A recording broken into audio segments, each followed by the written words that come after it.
आप चाहते हैं कि इस देश में सिर्फ बीजेपी बोले तो मैं चुप होकर यहां बैठ जाता हूं, मैं बैठ जाता हूं, कोई प्रॉब्लम नहीं। Andhbhakt is a person who is absolutely convinced that another idiot is God.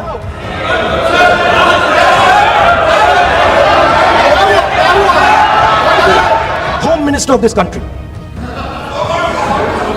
does not have the courage to come and sit here. He put pellets into the blood of our students. He ordered the students of India to be shot. क्या बोल sir? अगर नेता प्रतिपक्ष ने कोई गंभीर आरोप लगाया सरकार पे, तो ये सरकार की जिम्मेदारी बनती है कि किसके ऑर्डर पे पुलिस ने बच्चों पर, छात्रों पर, युवाओं पर इस तरह का व्यवहार किया है। ये सही बात है। नहीं अध्यक्ष महोदय, ये अगर गृह मंत्री जी का नहीं है। अखिलेश जी, आप जो बता रहे हो अलग बात है। लोकसभा में आज का दिन बहुत हंगामेदार रहा। आज कई लोगों के भाषण देने के बाद जब नेता प्रतिपक्ष को बोलना हुआ तो कुछ शब्दों पर आपत्ति बता करके भाजपा ने उन्हें अपना भाषण पूरा ही नहीं करने दिया। सर, अगर आप चाहते हैं कि इस देश में सिर्फ बीजेपी बोले तो मैं चुप होकर यहां बैठ जाता हूं, मैं बैठ जाता हूं, कोई प्रॉब्लम नहीं। क्या ऐसा बोला राहुल गांधी ने, ये हम आगे आपको बताएंगे और साथ ही उस दृश्य की कहानी भी आपको सुनाएंगे कि कैसे विपक्ष के दो बड़े नेता राहुल गांधी और अखिलेश यादव गृह मंत्री अमित शाह का जिक्र आने पर भाजपा को बुरी तरह घेर लेते हैं और अपनी एकजुटता से विपक्षी एकता का एक नया पैगाम देते हैं।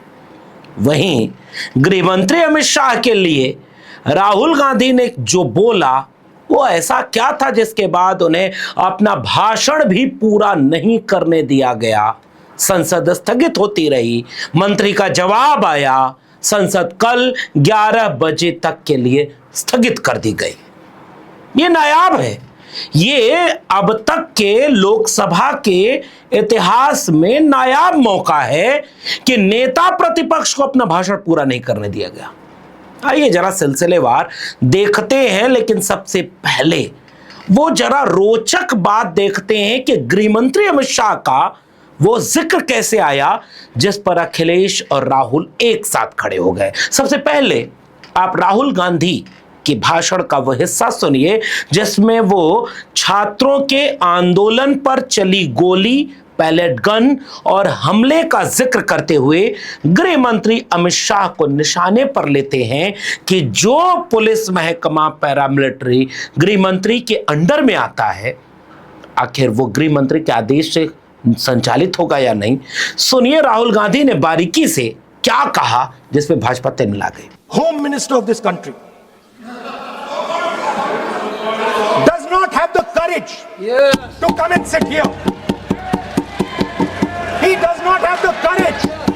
Sir, the Home Minister authorized the shooting of our students, sir. He put pellets into the blood of our students. He ordered the students of India to be shot. क्या बोल सर? इसी बयान के बाद भारतीय जनता पार्टी के सांसदों ने इतना हंगामा किया कि राहुल गांधी अपनी बात कह भी नहीं पा रहे थे और पूरी तरह से भाजपा हमलावर रही। और उसके बाद जब बहुत देर हो गई तो अखिलेश यादव खड़े होते हैं और इस बात को ट्विस्ट करते हुए अपने ह्यूमर और विट से उन्होंने घुमा दिया और कहा कि अगर राहुल गांधी जी कह रहे हैं कि गृह मंत्री के आदेश से चली और भाजपा वाले कह रहे हैं कि उनके आदेश से नहीं चली, तो भाजपा वाले ही ये बता दें कि फिर किसके आदेश से चली। सुनिए अखिलेश यादव के बयान का वो छोटा सा टुकड़ा जो इसने पूरी बहस को एक नई दिशा दे दी। नहीं अध्यक्ष महोदय, अगर नेता प्रतिपक्ष ने कोई गंभीर आरोप लगाया सरकार पे, तो ये सरकार की जिम्मेदारी बनती है कि किसके ऑर्डर पे पुलिस ने बच्चों पर, छात्रों पर, युवाओं पर इस तरह का व्यवहार किया है। ये सही बात है। नहीं अध्यक्ष महोदय, ये अगर गृह मंत्री जी का नहीं है। अखिलेश जी, आप जो बता रहे हो अलग बात है। अब ये दोनों नेता अक्सर कई बार ये देखने को मिला, पहले भी ऐसा हुआ कि हमला जब भाजपा की तरफ से राहुल गांधी के ऊपर होता है तो अखिलेश यादव बीच में खड़े जरूर होते हैं। अनुराग ठाकुर वाला मामला हो या उसके बाद भी कई मामले हो, आज भी अखिलेश यादव ने गृह मंत्री वाले मामले पर जब अपना पक्ष रखा तो उससे भी विपक्षी एकजुटता की एक पॉलिटिकल ट्यूनिंग भी दिखाई दी। हालांकि राहुल गांधी जब अपने भाषण पूरा न कर पाने के बाद बाहर निकले तो मीडिया से बातचीत करते हुए उन्होंने साफ किया कि भाई दो ही वजह हो सकती है, या तो आदेश गृह मंत्री ने दिया या उन्हें पता ही नहीं था कि गोलियां चल रही हैं। अगर गृह मंत्री ने आदेश दिया तो वो भाई आप दोषी होंगे, और अगर आपको पता ही नहीं गोली चल रही है तो इसका मतलब आप उस पद पर कैसे रह रहे हैं। सुनिए राहुल गांधी ने अपनी बात को स्पष्ट करते हुए अमित शाह के लिए क्या बोला। मैंने तो सिर्फ ये पूछा है कि दो ही ऑप्शन हो सकते हैं। एक ऑप्शन की होम मिनिस्टर ने ऑर्डर दिया, दूसरा ऑप्शन की होम मिनिस्टर को मालूम नहीं था कि फायरिंग होगी। In first case he is culpable, in second case he is incompetent. It can only be one of two, दूसरा तो हो ही नहीं सकता। या होम मिनिस्टर को मालूम ही नहीं था कि गोली चल रही है। और यही बात अखिलेश यादव ने संसद के अपने लोकसभा के परिसर से बाहर निकलते हुए संसद के गलियारे में बोली। उन्होंने साफ किया कि भाई आपको इस बात का जवाब तो देना पड़ेगा कि ये गोलियां चलाई किसने, ये पैलेट गन चलाई है किसने, ये आंसू गैस के गोले किसने चलाए। अखिलेश यादव को सुनिए कि इस बात को साफ करते हुए उन्होंने क्या कहा। पैलेट गन चली है, लोगों की चोट आई है, आंसू गैस के गोले चले हैं, लाठी चली है, कई घायल हुए हैं, बहुत से लोग अस्पताल गए और बहुत से लोग पहले जब विपक्ष को पता लगा उससे पहले उनको डिस्चार्ज करके घर भी भेज दिया गया। तो ये बड़े सवाल है जिसका जवाब तो सरकार को देना होगा और इसके लिए गृह विभाग ही बनता है, क्योंकि पुलिस और आर्म फोर्सेस उन्हीं के अंडर आती है। तो अगर उनके ऑर्डर पे नहीं चला है कुछ तो किसके ऑर्डर पे ये फैसला लिया गया है, किसके कहने पे ये पूरा हंगामा जिस लोकसभा में हो रहा था उसमें आप ये बात यकीन करेंगे क्या कि नेता प्रतिपक्ष को अपनी बात ही पूरी नहीं करने दिया गया। अब बात शुरू कहां से हुई थी इस पूरे खेल को यहां से समझते हैं। राहुल गांधी अपना भाषण देने के लिए जब खड़े हुए तो हर बार की तरह उन्होंने भी अपने भाषण की तैयारी थोड़ा लीक से हट कर की थी। एक कहानी से शुरू की और कहानी में अलग अलग पात्र हैं, जिसमें एक पात्र राहुल गांधी हैं और दूसरे पात्र एक विद्यार्थी हैं। और उन्होंने कहा कि 3 तरह के लोग हैं, छात्र, इडियट्स और अंधभक्त। ये पूरी कहानी का केंद्र है। मैं चाहता हूं कि राहुल गांधी के भाषण का ये वाला हिस्सा आप पूरा तसल्ली से थोड़ा जल्दी जल्दी सुन लीजिए, जिससे बौखला उठी पूरा सत्ताधारी party. What about this other type of person who is not a student?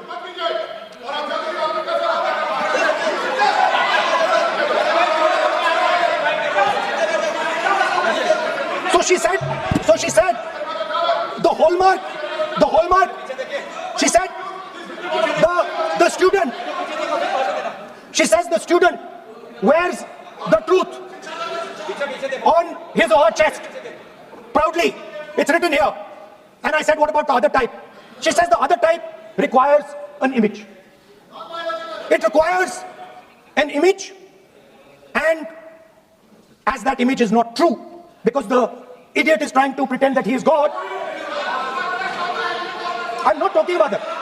As it is not true, and the idiot is trying to pretend he's God, he has to create this massive image. Then I asked a question, sir. मैं सोचा कि यार ये मैं सोचा कि ये student है और फिर ये इडियट भी है, तो मैंने उससे पूछा एक बात बताओ, ये तीसरी कैटेगरी कहाँ जाती है? ये तीसरी कैटेगरी कहाँ जाती है? उसने कहा कौन सी तीसरी कैटेगरी? मैंने कहा अंधभक्त। इसको कहाँ डाला जाए? She says to me, अंधभक्त is a person who is absolutely convinced that another idiot is God. So these are the 3 categories: student, idiot and अंधभक्त who follows the idiot. अब आपने इस भाषण को सुनते हुए गौर किया होगा कि जब जब राहुल गांधी ने इडियट बोला तो सत्ताधारी दल की तरफ से विरोध हुआ।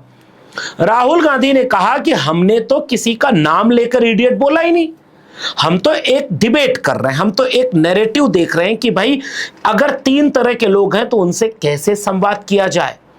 छात्र हैं, आप उनसे संवाद कर नहीं पा रहे, इडियट्स हैं, जो अंधभक्त हैं वो इडियट्स को अपना भगवान मानते हैं। अब ये प्रतीकों बिंबों में कही गई ये कहानी है, इसमें नाम किसी का नहीं लिया गया, इसमें किसी को इडियट कहा नहीं गया। ये अपनी शैली राहुल गांधी की है। आप इस शैली से नाखुश हो सकते हैं। सत्ताधारी दल की तरफ से सबसे ज्यादा शोर मचाने वाला सांसद निशिकांत दुबे। नियम कायदे आप ये बोल नहीं सकते, आप खुद को नहीं बोल सकते। निशिकांत दुबे ने क्या कहा सुनिए। ये हाउस नियम कानून से चलता है। रूल 117 और रूल 132 ये कहता है कि कोई भी एमपी केवल और केवल बिल पर बोलेगा। रूल नंबर 117 और 132। राहुल गांधी अपने आप को भी इडियट नहीं कह सकते हैं। किरण रिजिजू और निशिकांत दुबे दोनों जब आपत्ति कर रहे थे तो लोग निशिकांत दुबे का ही पिछला भाषण शेयर करने लगे कि देश के पहले प्रधानमंत्री जवाहरलाल नेहरू को अय्याश कहने वाला निशिकांत दुबे भाषा और शब्दों की मर्यादा पर एलओपी को टोक रहा हो। निशिकांत दुबे को सुनिए कि नेहरू का अपमान उसने कैसे किया। अय्याश थे नेहरू, अय्याश थे। मैं फिर दोबारा रिपीट कर रहा हूं। I am again repeating. ये कोई नया नहीं है। भाजपा में एक चरित्र बना हुआ है जो विपक्षी दल के विपक्षी विचारधारा के लोगों पर हमला करे उसका कद बढ़ाया जाता है। इसलिए देखिए निशिकांत दुबे का ये इस तरह के शब्द बोल सकते हैं और लोकसभा अध्यक्ष बिल्कुल उस पर कोई भौहें तंती नहीं है। आज लोकसभा अध्यक्ष का चेहरा देखने वाला था, वो समझ में नहीं पा रहे थे कि नाम राहुल गांधी किसी का ले नहीं रहे। राहुल गांधी ने एक ऐसा जाल फेंका है जिसमें बुरी तरह सत्ताधारी दल गिर रहा है और असली में घेरा उन्होंने इडियट वाले शब्द पर, अंधभक्त वाले शब्द पर। राहुल गांधी को घेरते हुए जब वो देख रहे थे तो बेबस थे लोकसभा अध्यक्ष कि कैसे रोकें। सत्ताधारी दल शोर करते रहा लेकिन राहुल गांधी ने इस बात को आगे बढ़ाया। अब मैं चाहता हूं कि राहुल गांधी के भाषण का कुछ हिस्सा आप जरूर सुन लिए। जैसे राहुल गांधी ने शिक्षा व्यवस्था पर हमला करते हुए जो काम अखिलेश यादव ने किया, जो काम विपक्ष के बाकी लोगों ने किया, उसे और साफ करते हुए कहा कि आरएसएस के कब्जे में पूरी शिक्षा व्यवस्था है। धर्मेंद्र प्रधान तो मुखैटे हैं। धर्मेंद्र प्रधान अपने कार्यालय को नहीं चला रहे थे, शिक्षा मंत्रालय को आरएसएस चला रहा था और अपना ओएसडी बैठाए हुए था और धर्मेंद्र प्रधान को सामने रखा था। आरएसएस मेन है। सुनिए धर्मेंद्र प्रधान और आरएसएस को जोड़कर राहुल गांधी ने जो बोला। And it's a system that has been captured. It's a system that has been captured. The soul of the system has been captured by the RSS. The soul, sir. Rajnath Singh ji said, sir, please. Sir, Rajnath Singh ji said that we are not the UPA. Our ministers never resign. He's right. What has happened here? The resignation of Mr. Dharmendra Pradhan. That's a superficial thing. Because Dharmendra Pradhan never ran the education ministry. Never. The man and the organization that runs the education ministry is called the RSS. And the man who runs it is an OSD sitting in the minister's office. So, what the students are really irritated about is that they're not allowed to be students in India. They're not allowed to follow their passion. They're not allowed to say what they want. They're not allowed to ask the questions that they want. They have to buy this nonsensical history that the RSS fantasizes about. They have to buy this structure. Every single university in India, the students should know this. And I'm saying this for them.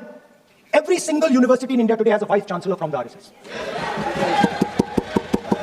Dharmendra Pradhan is a symbol. Rahul Gandhi ने अपनी बातचीत को यहां से और विस्तार दिया। उन्होंने कहा कि आरएसएस ने केवल शिक्षा मंत्रालय पर कब्जा नहीं किया, एक एक वाइस चांसलर आरएसएस का बना हुआ है।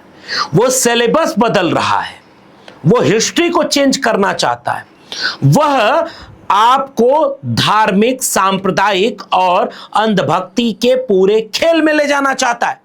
और आरएसएस चाहता है कि शिक्षा व्यवस्था में ऐसे युवा तैयार हों जो सांप्रदायिक हों, जो धर्म के नाम पर नफरत की बात करते हो, जो प्रेमी भी अपना चुन न पाए, जो इस तरह से नौकरी भी ना पाए और जो पढ़ाई पाए वह भी बहुत ही विवादित। इस बात को सुनिए जहां रूट पर राहुल गांधी ने हमला किया। Your real enemy is the RSS. Keep it in mind. They are the people who are not letting you be students. They are the people who want you to be unbhakts. And this is a reaction from the soul of India that is saying, under no circumstances are we going to become your unbhakts. Under no circumstances are you going to define our future. Under no circumstances are we going to lose. यहां मैं रोकते हुए आपको फिर से कहूंगा कि मैंने अपनी किताब लिखी थी प्रोफेसर की डायरी, 2-3 साल हो गए और ये बातें हम 10 साल से कह रहे थे। आज इस बात को देखकर सुकून मिलता है कि पूरा देश शिक्षा व्यवस्था की बर्बादी की उस कहानी पर बात कर रहा है जो कहानी हम 10 साल से कह रहे थे। और नहीं मन हो तो प्रोफेसर की डायरी को पढ़ लीजिएगा, कैसे आरएसएस इस देश की शिक्षा व्यवस्था को चौपट कर रहा है और इसी बात को कहने के लिए नौकरी गंवानी पड़ी। लेकिन आज फक्र है कि जो बात हम तब कह रहे थे आज पूरा देश कर रहा है। लेकिन किताब प्रासंगिक है, ये लेखक को तो खुशी हो सकती है, लेकिन इस बात के लिए मुझे अफसोस रहेगा कि ये बर्बादी कब रुकेगी ताकि मेरी किताब अप्रासंगिक हो। लेकिन फिलहाल ये बर्बादी बहुत ज्यादा है और राहुल गांधी ने आज इस बर्बादी का पूरा किस्सा आपको सुनाया। अखिलेश यादव के वीडियो न देखे हो पिछली वाली मेरी, तो उसको जाकर देखिएगा, उन्होंने इसको विस्तार से सुनाया। राहुल गांधी ने अपने भाषण में यह भी जिक्र किया कि आज आप नौकरियों को बेच रहे हैं। 30 लाख 40 लाख दे करके जो खरीद ले, पेपर खरीद ले, नौकरी खरीद ले, उसके लिए अलग दुनिया है और जो गरीब है, कमजोर है, उसकी दुनिया अलग। उसी प्रोफेसर की डायरी में आपको ये कहानी भी मिलेगी कि इस देश में बीजेपी और आरएसएस ने प्रोफेसरों तक की नौकरी की बोली लगवाई है। नीचे कमेंट बॉक्स में लिंक देंगे, खरीद के पढ़िएगा। सुनिए राहुल गांधी ने जब ये बात कही तो युवाओं के लिए उन्होंने क्या कहा। The amazing thing to me, the amazing fascinating thing to me is that the parents of these children did not have the courage to face the BJP. The parents of these children did not have the courage to face the RSS. And yet these children, brave, imaginative, powerful, stood there and faced whatever you could throw at them. I've got some experience about facing the RSS, about facing Mr. Narendra Modi, about facing this group. The game is not about facing them. There's nothing in them. There's nothing in the RSS. The game is about facing your own fear. And that is what the students did. The students overcame their fear. The students challenged the idea that you could destroy them. They challenged the idea that you could destroy their career. They asked the question, why are you not allowing us to have jobs? They asked the question, why can we not fall in love with somebody we like? They asked the question, why do you attack different religions? They asked all these questions and they asked it in public. You couldn't do nothing about it. Rahul Gandhi अपनी बात पूरी नहीं कर पाए। इस बात को लेकर के सत्ता पक्ष को कोई हैरानी नहीं। गृह मंत्री ने नहीं ऑर्डर दिया, इसका विवाद खड़ा करके उन्होंने सदन को नहीं चलने दिया और जब दोबारा सदन चला तो उन्होंने राहुल गांधी को बोलने ही नहीं दिया, क्योंकि सत्ताधारी दल ये हंगामा किए हुए था कि अगर राहुल गांधी माफी नहीं मांगेंगे तो उनकी बात नहीं सुनेंगे। फिर इस विभाग के तरफ से मंत्री को खड़ा कर दिया गया, जितेंद्र सिंह अपना बयान देने लगे और फिर सदन कल दिन में 11 बजे के लिए स्थगित हो गया।